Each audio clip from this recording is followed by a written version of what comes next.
महीनों से ये बात चल रही थी कि आखिर कब बीसीसीआई की तरफ से नेपाल को वो सपोर्ट जाएगा जिसके बारे में बात हुई थी। कुछ टाइम पहले बड़ौदा और गुजरात और नेपाल का मैच हुआ था, उसको लेकर के नेपाल फैंस बहुत ज़्यादा खुश नहीं थे। उसके बहुत सारे रीजंस हैं, जैसे रीज़न था कि उस टाइम पर बड़ौदा और गुजरात की वो फुल स्ट्रेंथ टीम नहीं थी और शायद वो ऐसी टीम नहीं थी जिसको खेल करके आप ये कह सको कि हमें टफ ओपोनेंट मिला है, और शायद इसी वजह से नेपाल बड़े आराम से उन मैचेस को जीत करके चली गई। और अब जब एनसीए आने की बात हुई है तब जाकर लोगों को ऐसा लगा कि नहीं जी, ये फाइनली कुछ अच्छा हो सकता है। आपको बता दूं कि नेपाल क्रिकेट टीम 2 हफ्तों के लिए बैंगलोर के एनसीए में आकर के ट्रेनिंग करेगी, उनकी कंडीशन ट्रेनिंग होगी, और ये वाकई बीसीसीआई की तरफ से एक अच्छी हेल्प है। और हालांकि यहाँ पर कोई प्रैक्टिस मैचेस का जिक्र नहीं है, लेकिन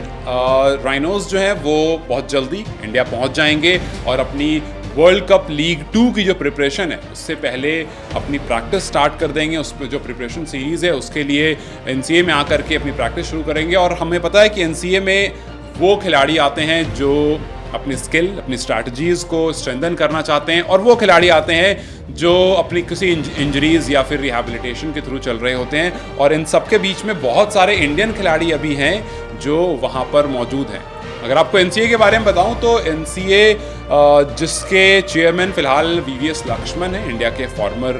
लेजेंडरी बैटर वीवीएस लक्ष्मण अभी उसके चेयरमैन है। ये बैंगलोर के चिन्नास्वामी,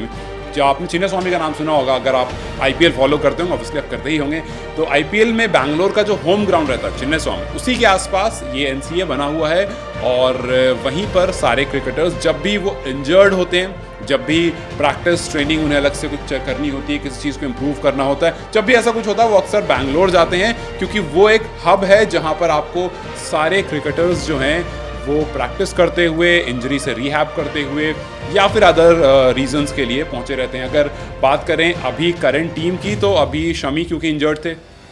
और मोहम्मद शमी इंजरी के बाद जो रिहैबिलिटेशन उनका चल रहा था, जो रिकवरी मोड उनका चल रहा था, उसके लिए वो एनसीए में ही अवेलेबल हैं। उनके साथ साथ सरफराज हैं, वो एनसीए में, तिलक वर्मा हैं, आवेश खान है, शार्दुल ठाकुर हैं, और भी ढेरों खिलाड़ी हैं जो फिलहाल इंजरीज से या रिहैबिलिटेशन से या किसी और रीज़न से एनसीए में हैं। और ऋषभ पंत जैसे कुछ टाइम पहले एनसीए में थे, अक्सर प्लेयर वहाँ जाते रहते हैं, जैसे बुमराह भी जब रिकवरी कर रहे थे वो एनसीए में थे। तो नेपाल के लिए अच्छा मौका है कि वहाँ पर जाने के बाद उनको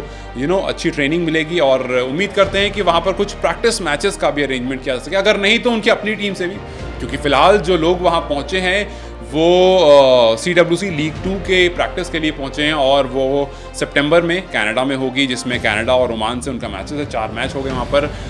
उसके लिए जो पूरी टीम का अनाउंसमेंट हुआ है उसमें कुछ 22 खिलाड़ी हैं, और अगर 22 खिलाड़ी को आप ब्रेक डाउन कर दो तो वो आराम से 11-11 हो सकते हैं, मतलब पॉसिबल है। बट देखना ये होगा कि ये मेनली प्रैक्टिस है या फिर इसमें और क्या क्या प्लान है, वो तो हमें कुछ टाइम पर ही पता चलेगा, जब टीम वहाँ पहुँच जाएगी, जब टीम वहाँ प्रैक्टिस शुरू कर देगी, उसके बाद ही हमें पता चलेगा। अगर Nepal squad cricket world cup league 2 की बात करें तो उसमें